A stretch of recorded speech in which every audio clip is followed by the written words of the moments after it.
Thanks for watching the video. This is Pascal for EMP Reviews. This is a review of Man of Steel, Henry Cavill's first appearance as Superman. The first part of this video is a recounting of the events in the film, and the second part is a review of the film by Mario and I, which will start at the time posted here. At the beginning of the film, Lara is giving birth to her son Kal-El, assisted by her husband Jor-El. In the next scene, Jor-El attempts to convince the leaders of this planet Krypton that the decision made some time ago to harvest the planet's core for energy was a mistake, making that crucial component of the planet unstable and imminently ready to implode.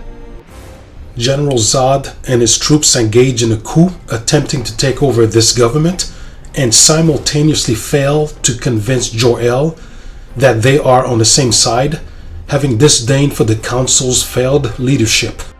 Jor-El escapes Zod's men and seizes the Codex, an ancient Kryptonian artifact that decodes the genetic makeup of the artificially incubated babies on the planet.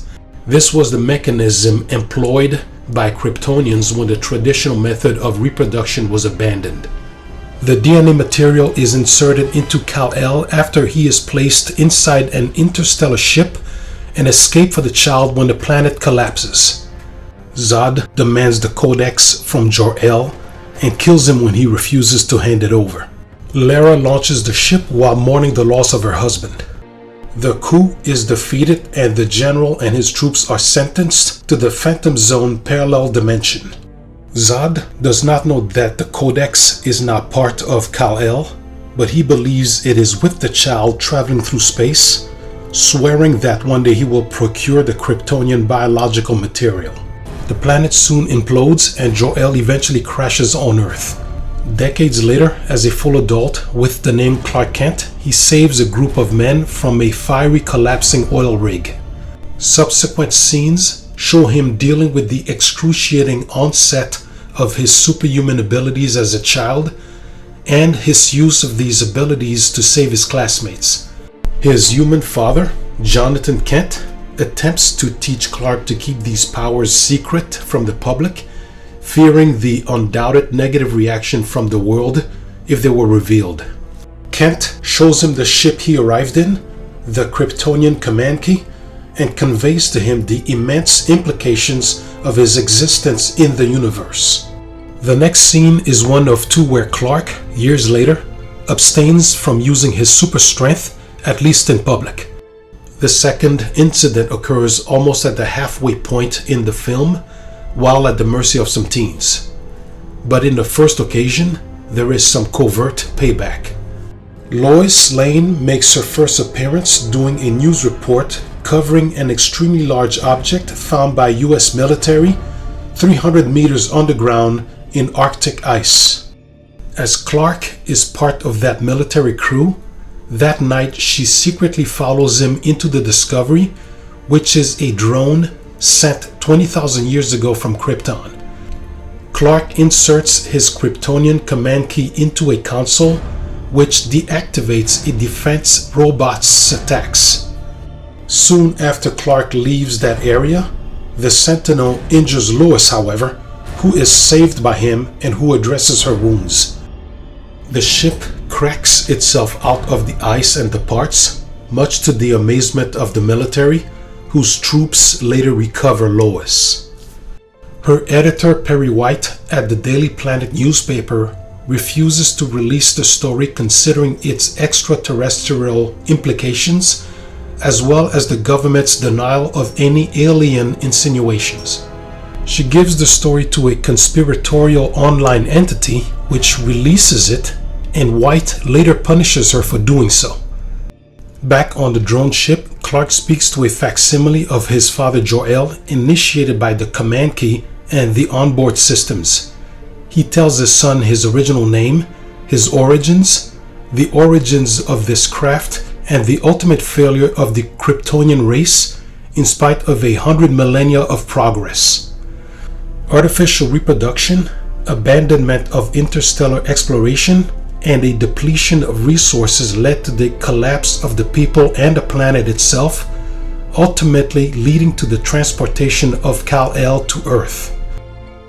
Jor-El discusses Zod's brutal history, and a visit to the ship's Genesis chamber is made. This device was designed to be a perfect replica from the ones that existed on Krypton, as they gave birth to all citizens. These mechanisms predetermined a civilian's role in society, unlike Kal-El, who was born the traditional way. Eventually, Clark receives his extraordinary suit, and through some trial and error, he learns to fly to become Superman. Meanwhile, Lois embarks on her search for her savior from her misadventure in the drone ship, and meets him once she uncovers his Kansas origins and human parents. He refuses her offer to publicize his story, citing that the world would have a strong negative reaction if he went public.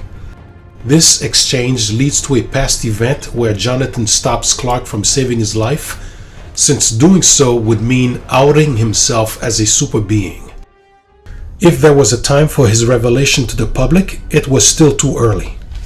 Clark visits his human mother, Martha, and tells her about meeting his real father and discovering his entire outer-worldly lineage. General Zod and his crew enter an orbit around Earth and are detected by the military. In all languages, the general broadcasts a demand for the handing over of Kal-El, a citizen of Krypton. The owner of the underground online outlet publicly outs Lois Lane as someone who knows where to find Clark, which prompts the military to arrest her. Clark seeks advice from a priest as to whether or not to relinquish himself to this Zod, because he just isn't convinced that the general will actually keep his word and not harm the world once gaining access to him. Superman turns himself into the military, demanding an audience with Lois.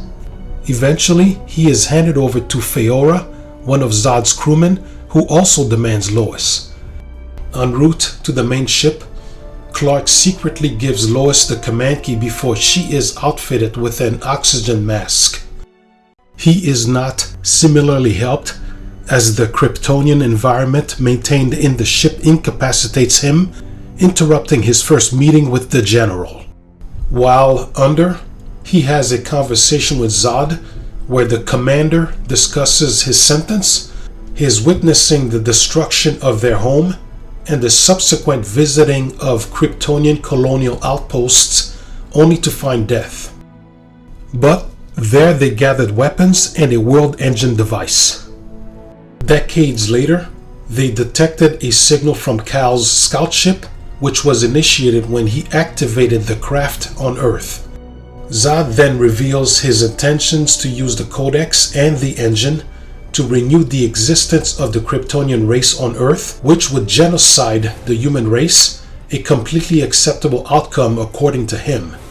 He also declares that even Kal's father, Jor-El, was fully aware of this destructive effect of the Codex. Clark awakes after refusing any part of this plan, is told by Zod that he killed his father, and that his powers will not work on board the ship due to the maintained Kryptonian atmosphere. Lois accidentally activates the replica of Jor-El when inserting the command key in a port residing in her cell. He helps her escape after changing the atmosphere in the ship to suit her and Clark, which returns his super strength and abilities and physically stresses the crew. Lois's escape is compromised by one of Zod's officers and is saved by Clark after a brief conversation with his father, who tells him that he can save Lois and the rest of humanity. Meanwhile, Zod and a few of his men fly down to Kansas and demand Martha reveal the location of the Codex. They fruitlessly search the area and Clark's ship, finding nothing, not realizing that the Kryptonian DNA has always resided within Superman, information that Martha herself was not aware of. Clark saves Lois and also saves Martha from any more aggression from Zod. The first of many duels between the two is interrupted by Zod's losing his capacities when affected by Earth's atmosphere. He is rescued and replaced by Feora and Nam-Ek, who give the military and Superman a good thrashing. Feora suffers the same disorientation as Zod's, prompting Nam-Ek to take her away and retreat. Clark's actions during the battle makes Colonel Hardy of the US forces realize that he is not like one of the invaders.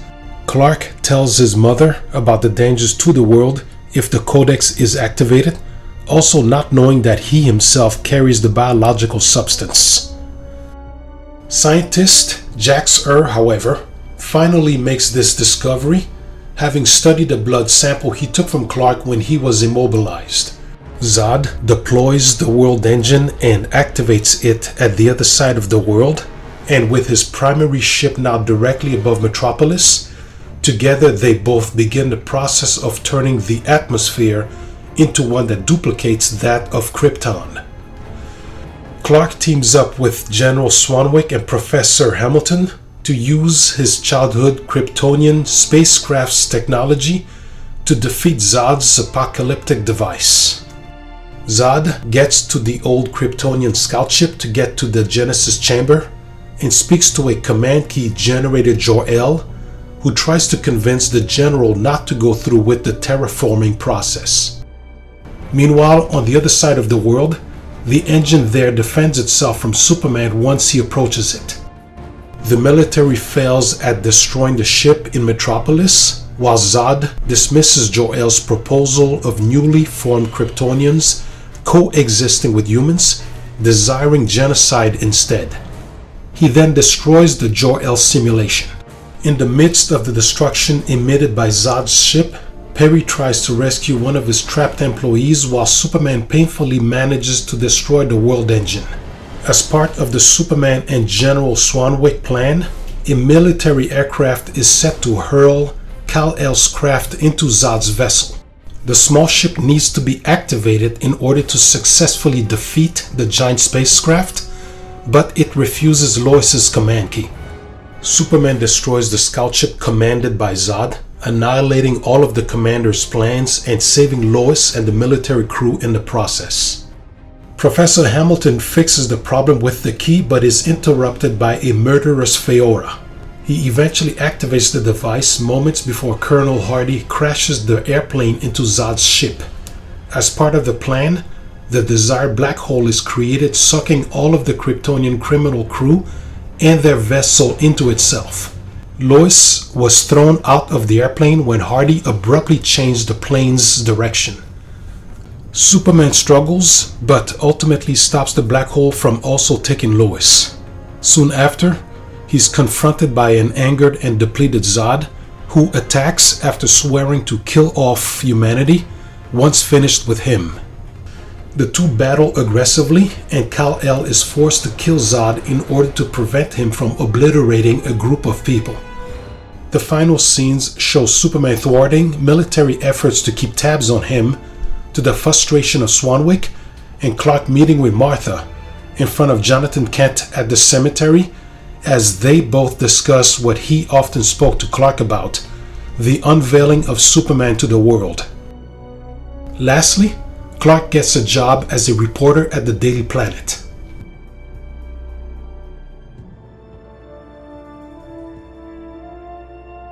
Okay, so what's your did you see it in the theaters when it came out? I did. It was great. Right when it came out, pretty sure I went there with my brother, like you usually do. Is he like a Superman comic book? Both you guys comic book fans, or just science fiction? Science fiction. Science fiction. Okay, cool. Yeah, for me, it's one of those movies that I'm aware of its shortcomings, but I like it a lot, actually. Right next to you there, the big S. Ooh, nice. That's it's the art book for the film, and I collect art books, and along with Sucker Punch and Thor: The Dark World, those three are my favorite art books. Like the artistry in there is amazing. It's almost as if H.R. Giger did the design, basically. You know, it's like Insectoid but with a Giger feel to it. Okay, I guess we can get right into the story. Was there anything that stood out to you as far as plot holes? Plot holes. Because I got a ton of them. Because the first thing was for me. Okay, so Jor-El stole the codex, which is the device basically that's the one of the elements that's crucial in the reproduction of Kryptonian citizens. So he stole it, sent it off into space, and the coup that Zod and his men did was obviously stopped, and they were punished for it. And how come Lara, she was kind of part of Jor-El's plan? How come she didn't suffer any consequences? There's no part of the story. So yeah. So that was one plot hole and stuff. And let's see. And okay, so now with the like when I saw Jonathan Kent sacrifice himself in the middle of the tornado, I was shocked. I thought it was shocking that they actually went that far into kind of noirish kind of storytelling, because in the original, I don't know about the comic book, and I'll look that up, and I'll probably put a caption in the final video, but I don't know what happened in the original comic book, but in the Richard Donner films, I think it was a heart attack that Jonathan Kent died of, and in here he gets swept up by a tornado and stuff, And then when Superman was, Clark, he wasn't Superman yet, obviously, So yes, so on one hand, I agree that he told Clark not to go save him because he didn't want Clark to be outed as a super being yet. But on the other hand, even with people watching and everything, I think Clark could have been fast enough to go save him. What do you think about that whole scene? Maybe not. It would have been tough, but it was, even though he might have thought he could have, it was more of a symbolic thing that he didn't even want him to try. I believe he could have got close enough. He might have been able to pull it off, but I think it was all about sending a message to Clark rather than the audience. And the audience. Yeah.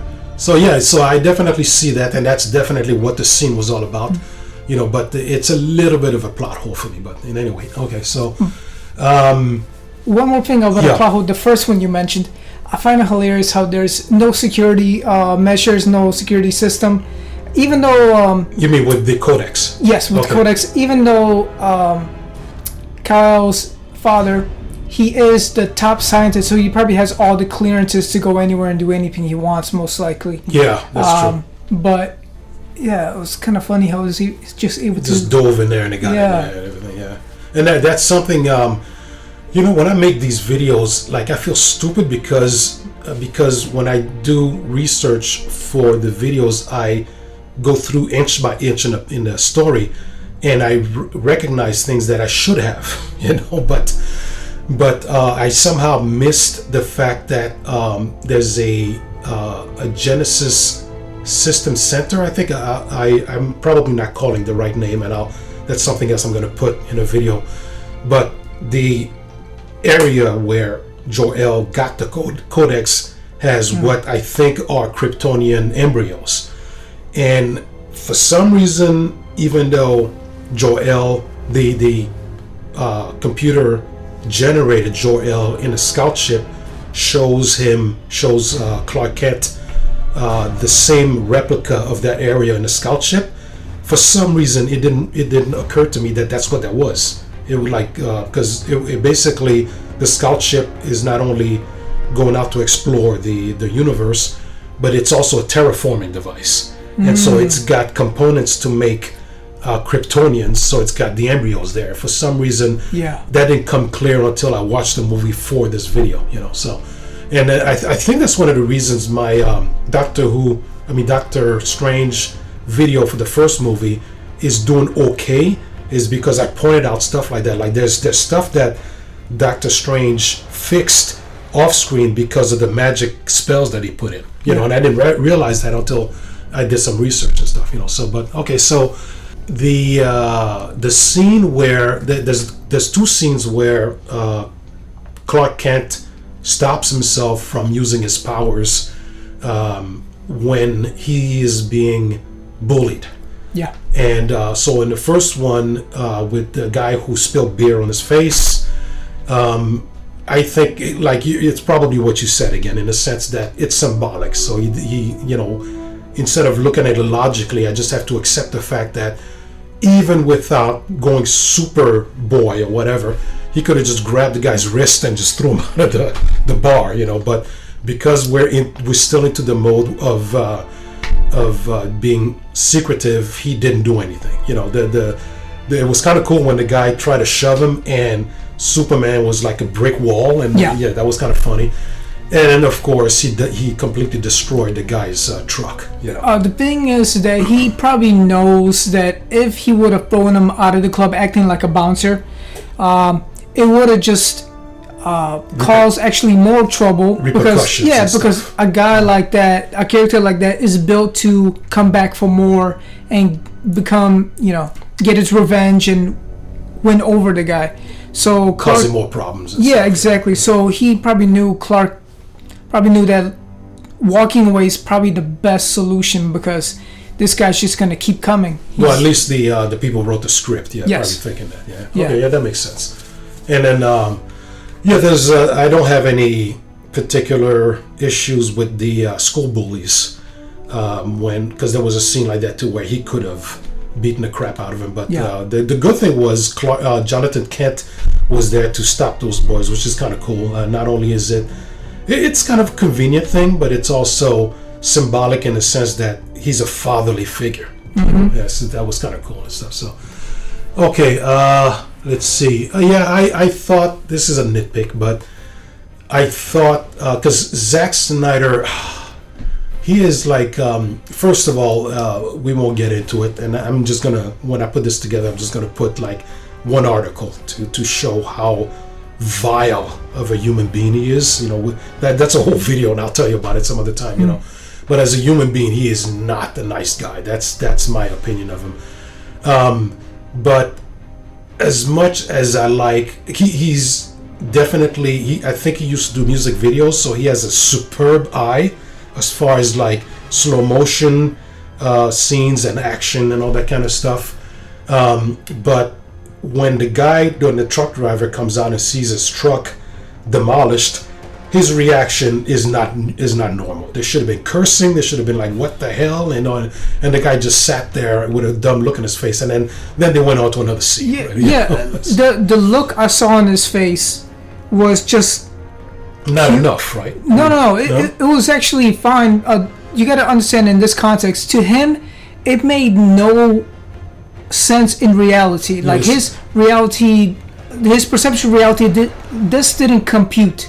This is like, how can this even happen? This is not even possible. Like, how can that even happen? He's trying to he's trying to process it, but he's not able to comprehend what the hell happened. Like, how could this even happen? Like he's dumbfounded. Yeah, he's dumbfounded. Yeah, okay. He's like, it doesn't make sense. Yeah.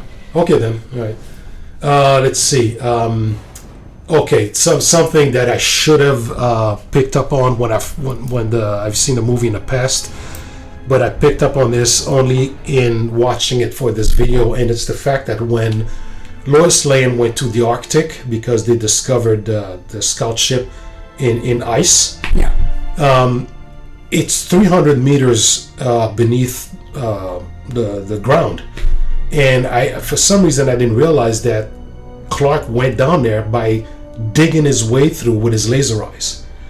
For some stupid reason, it's something I didn't catch before, so I don't know. So anyway, so that's that. The idea that the embryos survived down there for 20,000 years is ridiculous, especially since he found a cadaver down there. You know what? The actual embryo machines, the eggs, they were actually empty. There was nothing inside it. It was actually they only grow the embryos in the time they want them to. So when they actually show the shots of the embryos, they were actually empty. Okay. And anytime they want to grow the population, they do it in that moment, so they don't have embryos waiting on standby. But the material has to come from somewhere, though. Well, the material is probably like within the ship, but the actual process probably, instantaneous when the button is pressed or when the command is given to I guess the population. I guess my mind is kind of like the what was those things called in the Matrix? There was a name for it, but like cultivation centers or whatever, and so my mind is still like they're grabbing babies, and there is a scene like that in Man of Steel where there's babies, and so right in the beginning I need of to the get movie. out of that. Yes. I guess I need to get that. So I distinctly remember the scene of the ship, and the embryo center was empty. Okay. I did like this is something that's almost a trope in science fiction, but I did like the use of it, which is having your occupation as an adult predetermined before birth. That was done in The Next Generation and some other franchises, but I did like the fact that they used that here too. Let's see. They pretty much built a utopia. That's pretty much what happens in utopia. You have a civilization, you have them work specific jobs that makes them happy, that caters to their skill, their abilities, and everybody is treated supposedly as equals, or maybe not. There's a caste system if there needs to be, but it seems like a utopia system. Yeah, well, it's designed to be that, but clearly there are flaws, and I think if there's a certain, I don't know if I want to say message to the movie as far as that, is that when you start thinking that way, then you abandon space exploration, which is what happened. That's one of the flaws that Jor-El mentioned, and because of that, they started harvesting the planet's core instead of trying to find other places to live or to find resources elsewhere, because they depleted them on Krypton. And every single planet they terraformed. Well, seems like. Well, that's just it, though. They abandoned the other planets. The space exploration. So that whole thing was a whole cascading effect that led to the destruction of Krypton and stuff like that. But something that I essentially resolved while watching the movie was that so Zod wants to use the codex and wants to renew the Kryptonian race on Earth, and he does not want to do it. He wants to wipe out humanity in the process. And Zod tells Kal-El, because when they bring Superman onto the Kryptonian ship, the atmosphere incapacitates Superman. And then one of the cool things they did there was, while he was under, he had a conversation with Zod where Zod says, I'm going to recreate Krypton on Earth, and I'm going to use the codex to do it, and I'm going to wipe out humanity to do it. And he said, your father knew that that's what was going to happen with the codex. So even your father knew that giving you the codex could potentially mean the end of humanity. And I thought, when I heard that, I thought, well, Jor-El is also evil here. But at the very last time you see the Jor-El program, Jor-El says the new Kryptonians can coexist with humans. So that made him a good guy, thank God, But Zod was like, I'm not going to subject Kryptonians to what I went through, which is having to go nuts at recalibrating their biological systems to humanity. Because, when Kal-El was growing up, he started seeing X-rays, he started hearing everything, and he was going nuts. And when Zod, when his helmet became damaged, he started going through that. And Feora went through that too. And he's like, and he's like, I'm not going to subject Kryptonians to that. We're just going to kill humans, stuff like that. So that was kind of cool. Let's see.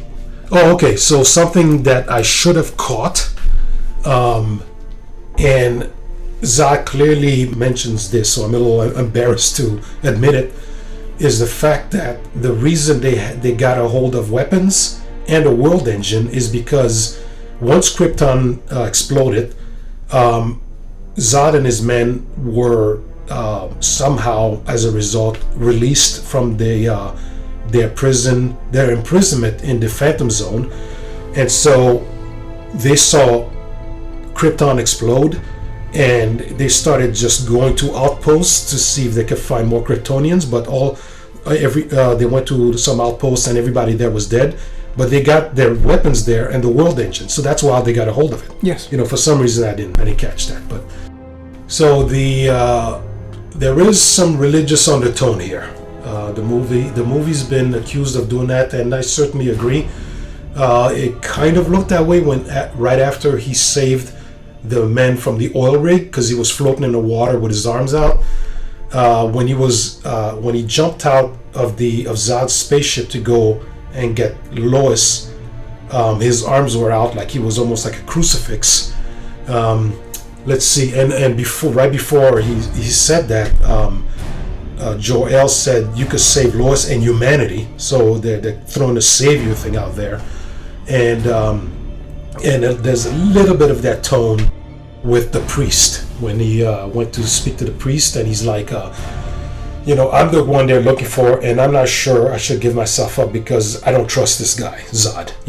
So do you agree with the religious undertones, or is it a bit of a stretch? When I initially saw the movie, I definitely felt those undertones. Okay. It definitely looked like symbolism. The more I watch it, the more it stops being relevant, stops being as important, stops being obvious. Yeah. Because the mind likes to fill in gaps and likes to see patterns. Yeah. And say, oh, this and this relates to this and this, but that's all interpretation. But if it's meant to be or not, I think it's irrelevant. I don't think it's that big of a deal because it's Superman at the end. Yeah. Well, they kind of revisit that because Zack Snyder did Batman vs Superman, because he dies there and stuff. Yeah. And not only we'll get to the point of nihilism, but because for one thing, they shouldn't have killed Superman in the second movie that you make with Superman. You kill him off already, which is ridiculous. In any case, supposedly, like among the debris, if I remember correctly, there is something that looks like a cross near Superman's body. So I think there was another kind of relation to it, but it isn't blatant, like you said. So you could go either way with that, So okay, and so another thing that I have a problem with is it was good that they used the baby for Kal-El when he was born, and when he was a child in class, when his powers first came in, they used a 8-year-old boy or something. When he was a teenager, they used another actor. And they should have used another actor with the tornado scene, because that is a man there. Is not. That is Henry Cavill. That is not a younger version of. So I think that was a bit of a problem there. I wouldn't want any de-aging technology, even though like the young version of Arnold Schwarzenegger in the last Terminator movie was, that looked amazing. And the young version of Rachel in Blade Runner 2049 is amazing, So they could do wonders with that kind of stuff. But no, you need another actor. They did the same thing with Interstellar, which was beautiful. They had a teenager, not Rachel McAdams. I can't think of her name. I'll put her up. Whatever the main woman was, because they had a younger version of her, a different actress, and they had, I think Bernstein is her last name. Something else I'm gonna have to look up there. But they had another actor play her when she was like 80 years old or something. It's jarring, but it works. The way I can justify not using a different actor is as if Clark decided to leave on his journey right after his father's death. Oh yeah, that's true. So it actually the time from when his father died, and he was out there working these random jobs over the world and country, was actually not too long after the death. And the story does not feel like it was right after. It feels like there's a couple of years or something. Yeah. Well, those years traveling could have been a span of, whatever amount of time you want it to be.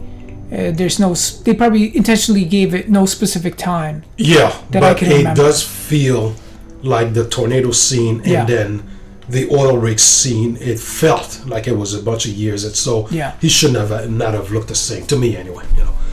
Okay, it's kind of, this is a little bit of a small point to make, but I did like the scene with when Perry White says, "I'm not distributing your story because not only I'm not telling the world that you've seen an alien, but the government is saying that there was no aliens there," which is, and of course Lois Lane said, "Of course they're going to say that," but he said, I do kind of get it, but yes, the implications of having a guy like that on Earth, he was thinking about what that would mean, the same way that Jonathan Kent was thinking about it. So that was kind of a cool scene, I think. It was. It showed the fear of man. Yeah, well, it shows that he is smarter, I guess, than the average person, because he does seem like he would not be somebody who would have a freaked out reaction to it, but he's aware that many people would. So that makes him seem very intelligent, which is kind of cool. Okay. And his job is to always think of what the public wants and needs and how they perceive things, what would sell, what wouldn't. I think that's kind of his knowing job your market. to know. Knowing your market. Knowing your market. Okay. Yeah, the entrance of Zod to humanity was cool. Like how he spoke in all different languages. He broadcast himself, and the blurry digital image was very cool, I thought. The only thing that I think, and this was probably done because of time, is I think the ability for them to be able to communicate in all kinds of languages all over the world was just too quick. I think this is probably too much, but I think if there was some sort of time they took to scan the entire Earth and scan all the devices and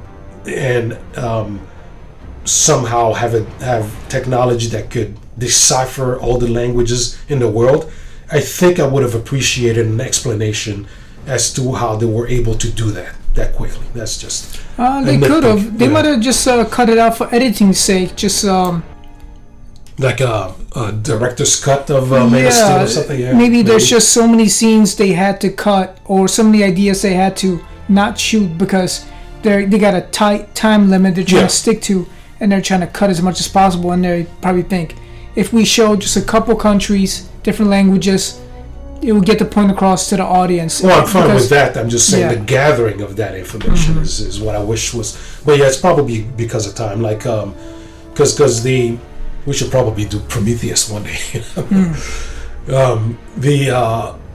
The scene that I believe John Spates, he's the one that wrote the script for Dune. He, in his original treatment of the film, which was demolished by Damon Lindelof, and we could do a movie on that asshole forever. But in the original script he wrote, when you've seen Prometheus, right? Yeah. Okay. I'm trying to think. I think it was the scene that removed the organism from her body. I believe the scene after that, I think she actually had a long recovery time before she went running around and spelunking and all that kind of stuff, So I think they shrunk that down just for the same problem that I'm having with the gathering of the ability for Zod to communicate in all different languages. So it's probably just plot convenience, basically. Yeah. Okay. And one thing that is shown in the book that is not shown clearly in the film, and I'm not quite sure it's necessary, but it would have been nice, is it's a retcon. Because in the original comic books, the S on Superman was an S. But in the movie, it's a symbol of his house, of the house of Jor-El, basically. So it's not an S. And the cool thing with that, what they did with Bryan Singer's movie, like, I don't know if you've seen Superman Returns, like years ago, but you know about it, right? When I was a kid, yes, I got to rewatch it because I love those movies. Yeah, there is a fantastic scene. It's on YouTube that was cut out of the movie because it was just too long already. But the reason in the version you saw, Superman was gone for a couple years. What he did was he somehow built, maybe he used the same ship that he was in when he came to the world, and somehow made it bigger because he's an adult now. But he constructed a ship and went to the area where Krypton exploded. So he went there to see if there was any trace of Kryptonians or anything.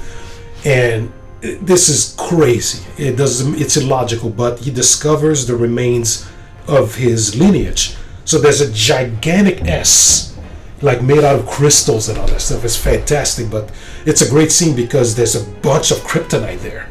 So he starts losing it, and it's starting to enclose on his ship and damage it. So he pilots his ship to try to get the hell out of there before he passes out. And it's kind of cool because the ship gets damaged, and parts of it starts growing to repair itself. It's a great scene. It's on YouTube, but it's too long and everything. Wonderful. So, but yeah, there's a gigantic S out there, and it's like, okay, this is just crazy. Okay, so okay. I love that idea of future technology being like an organism where it's able to replicate, heal, damage. The Borg did that kind of stuff too. In the very first time the Borg appeared in the Next Generation, they damaged the crap out of it, and then they realized it was refurbishing itself and stuff. Yeah. Okay. I thought it was a little too convenient that the prison cell that Lois Lane was in had a USB port. For that. It did. For the command key. I completely missed that part. Exactly. This is crap that I found. It makes no sense. Exactly. So apparently there's Kryptonian USB ports all over the table. Wow. So anyway, so I gotta rewatch it just for that part. That's hilarious. It's after Superman is incapacitated by the Kryptonian environment on the ship. And he passes out, and they throw her back into her cell, and boom, there's a little USB port in there and stuff. Oh my god! Yeah, so that's how Jor-El was able to talk to her there. Yeah. All right, so they never explain why. Okay, so you kind of get why Superman wanted to talk to Lois when he surrendered himself to the military. So then Feora shows up. And she's like, okay, we're here to grab Superman, and we want Lois too. They never explain why the hell they want her. Why the hell would they want Lois Lane for? I imagine it's for hostage bargaining. Well, how do they even know about her? I mean, the only thing I could think of is that when the underground website that she gave the story to, that jackass went on the news and said Lois Lane. So that is exactly it. Is Zod monitoring broadcasts? And that's the only way I could think of that. She was protecting him. They knew that she knows about him, and she didn't do anything about it. That means that she's protecting him in their eyes, possibly. So it seemed a little unclear how Zod would know about it. Yeah. And then, of course, they got her on the ship. Superman gives her the command key, and then she puts it in, and then Jor-El shows up, and that's definitely a plot convenience, because it's only because Jor-El took over the ship, changed the atmosphere, and then Lois Lane was able to breathe. And the atmosphere ravages the crew because they're dealing with a human atmosphere now. Yes. And as Superman gets his powers, and that is a bit of a hole actually, because I'll have to look it up, but I thought the main source of Superman's strength is the sun, not necessarily just a what do you call it, an atmospheric environment, the pressure, because I thought he needed sunlight. But apparently in this movie, it's just the environment. Because there was no sunlight coming. It might be both. But yeah, they definitely used that to their advantage, even though it didn't it didn't go in line with everything else that they established. Maybe they established that it was the sun later on, but in the beginning, since this is the first movie, they could make up their own rules. They do definitely point to the sun when he first gets his suit as Superman. Yeah. And after crashing a couple of times, when he stops, he looks at the sun, and the sun obviously affects him. Yeah. And then he starts flying correctly and stuff, And then in Batman vs Superman, after they shot missiles at him and Doomsday in the atmosphere, he's damaged. Like Doomsday falls to Earth, Superman is still out there floating around. It's another convenience that Doomsday went to Earth and Superman is out in space getting sun rays because he was damaged, and of course the sunlight repaired. So I think what the change of environment is, it is supposed to make them disoriented, and hard to breathe and everything. And the sun is what powers them, is what can make them super beings. Super beings, make them see everything, but changing the environment means that their lungs have to readjust. You remember when Kal-El was on the ship, the Zod's ship for the first time, and he started spitting blood? Yeah. That might be the same thing that they're going through because of differences in exactly. So it's not like they're going through the power change where they see transparency and they hear everything all at once, but their lungs and their internal organs are just suffering from... It's a readjustment. Yes, from the readjustment. So I think that's what happens with them. Okay, so the last point is something I kind of mentioned earlier, is one of the things that they addressed from Man of Steel in Batman vs Superman is the insanity in destruction. Like, there's while Superman is battling Zod and his men, they destroy half of Metropolis, basically, to the point where, and this is, the people to blame here are the people who made the movie. You can't necessarily kind of blame Superman and Zod because they're just characters in a story. But the people who wrote the script and constructed this whole movie, they kind of are...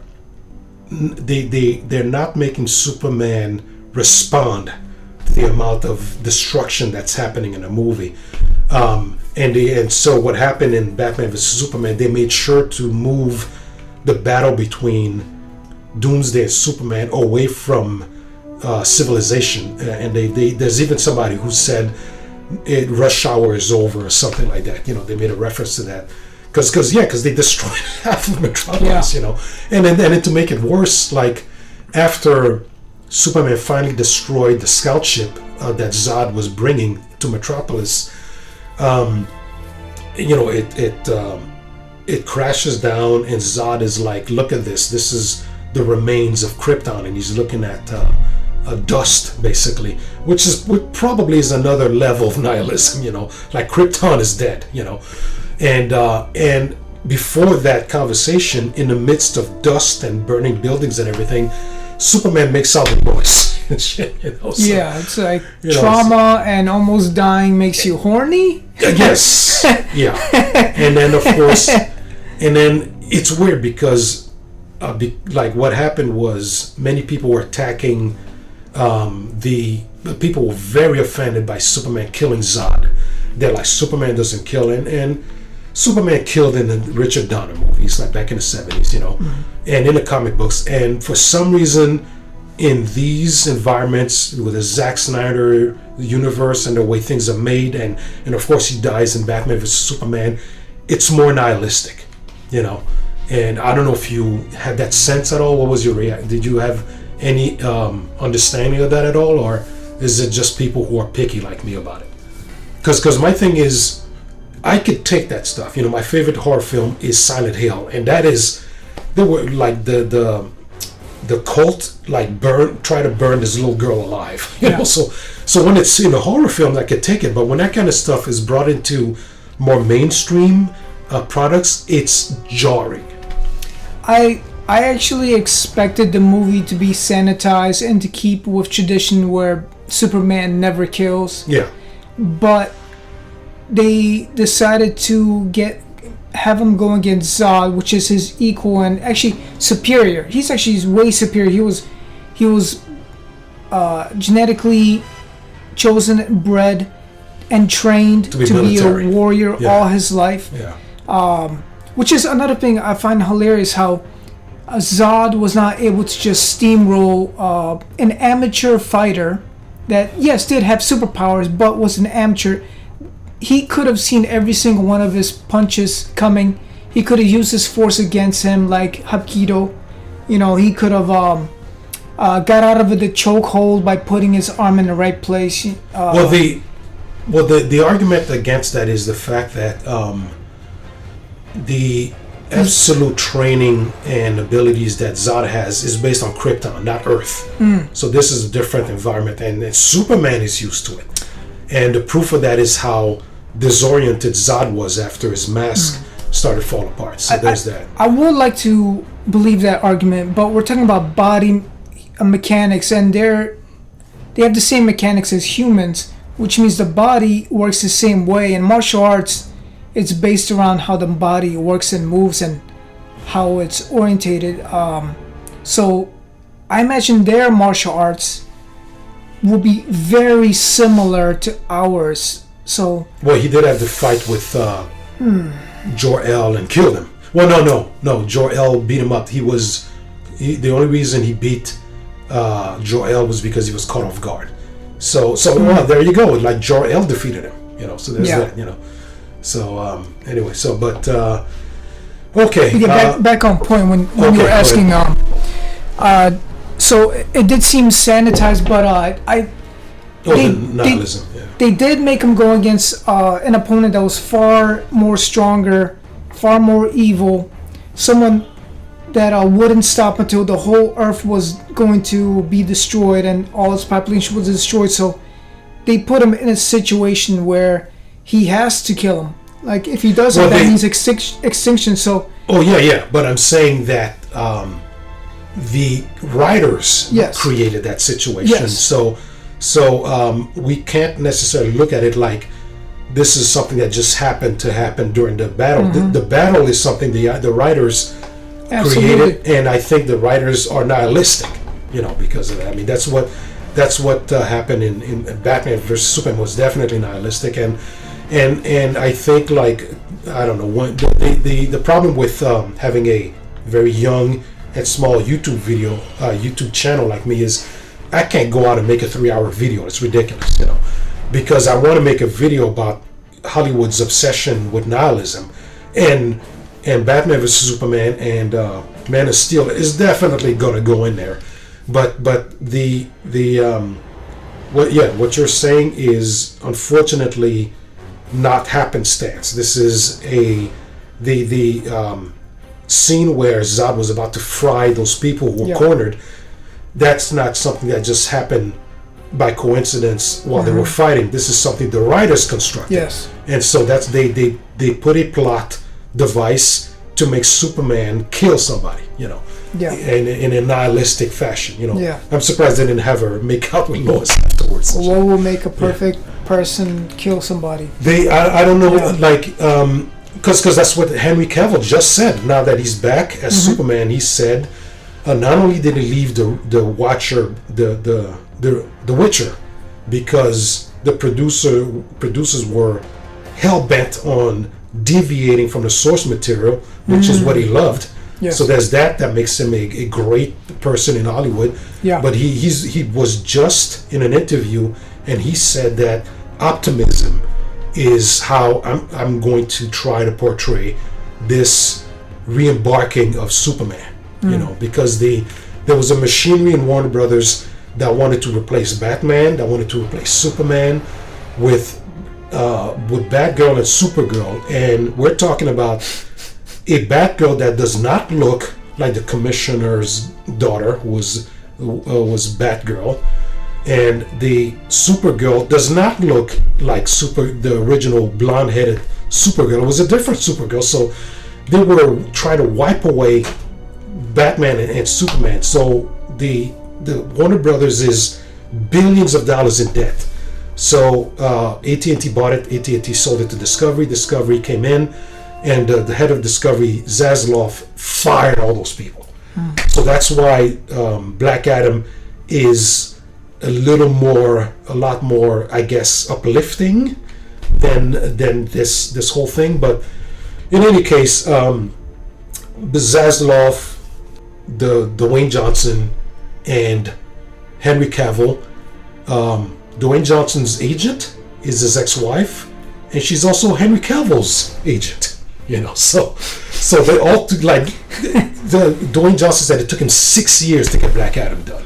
Wow. Because that whole administration before that was fired, that just got fired, they wanted nothing to do with Superman, because Black Adam is the ushering in of Superman, who shows up at the end and everything. So anyway, the point of the whole thing is, with Henry Cavill saying that optimism is the plan, that definitely not only describes that his version of Superman in the past was not optimistic, but David Zaslav was talking about Superman movies that were recent. He skipped over the Snyderverse totally. He just discussed Superman Returns. He didn't even mention the Snyderverse. So they're done with that. They want optimism. So look at the last real quick. There are two plot conveniences that are ridiculous to me, and one is Feora is really fast. Why? Like, the reason that she got disoriented, after she became disoriented, who knows, maybe I'm probably giving myself the answer here, because after she became disoriented, I think Superman was interrupted by Nam-Ek, who is the big guy that was with her, so he tackles Superman out of the way, and Feora has missiles shot at her by the military. She sees them coming, she puts her hand up, when she easily could have flown out of there, Yeah. So there's that. And also, when she was on the airplane that Colonel Hardy crashed into the Zod ship, she easily had enough time to stop him and throw him out of the airplane, which she did with other people, but she just sat there and looked at him, and they both died and everything. So to me, that it just seems plot convenience that she didn't react at all, So Yeah, the missile was. She just stood there. Yeah, that was. It's either overconfidence, which is stupid on her part, and maybe that's why she got knocked out. She got overconfident.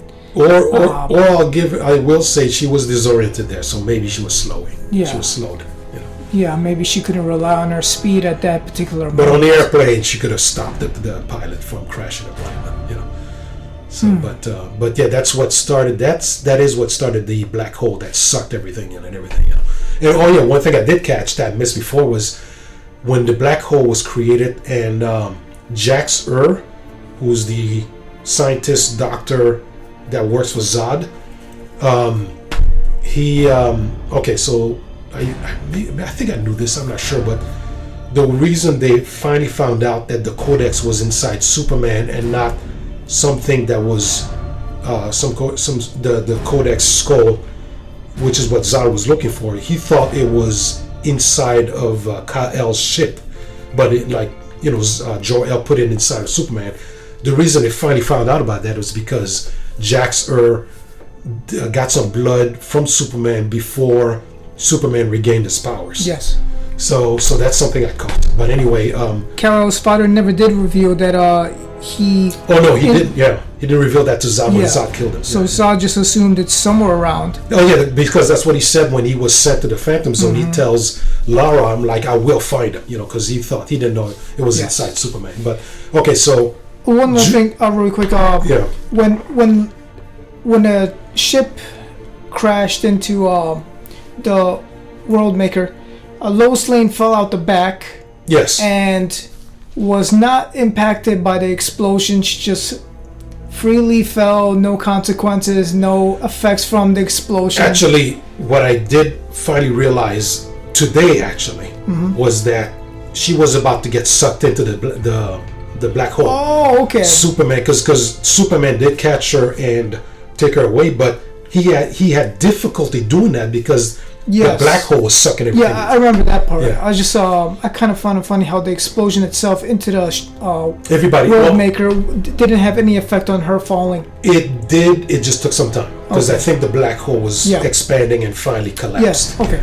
So, All right, so that's it for that. I think we're long enough here. Yeah. So again, this is Mario here in Pascal. Thanks for watching the video. And I think the next video will either be Black Adam or Battle of the Super Sons, which is what Will wanted me to do with him. So thanks for watching, and we'll see you at the next video.